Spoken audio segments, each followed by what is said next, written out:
কবরস্থানে এক বৃদ্ধা চুপচাপ বসেছিলেন। এক হাতে ধরে রেখেছেন একটা পুরনো ছেঁড়া ওড়না। একজন জিজ্ঞেস করল, আম্মা, এই ওড়নাটা কেন এত আগলে রেখেছেন? তিনি বললেন, এটা আমার মেয়ের। বিয়ের পর শ্বশুর বাড়ির কেউ হিজাব পছন্দ করত না, সে লুকিয়ে পড়ত।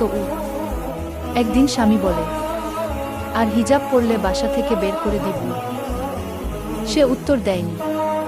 পরদিন সকালে সে বাসা ছেড়ে বের হয়ে গেল, হিজাব পরেই, কিন্তু লাশ হয়ে। মাথায় একটানা আঘাত করেছিল তার স্বামী। মা বললেন, এই ছেঁড়া ওড়নাটা আমি ছাড়িনি, কারণ এটাই আমার মেয়ের জান্নাতের গেট পাস। বন্ধুরা, গল্পটি থেকে আমরা কি শিখলাম? চলো জেনে নেওয়া যাক। হিজাব মানে কাপড় নয়, এটা আত্মসম্মান। যে মেয়েরা হিজাবকে আঁকড়ে ধরে, আল্লাহ তাদের নিজের আরশের ছায়ায় রাখবেন এমন একদিনে, যেদিন আর কোনো ছায়া থাকবে না। বন্ধুরা, ভিডিওটি লাইক, কমেন্ট, শেয়ার করে চ্যানেলটি সাবস্ক্রাইব করে পাশে থাকা বেল আইকন প্রেস করে পাশে থাকার অনুরোধ রইল।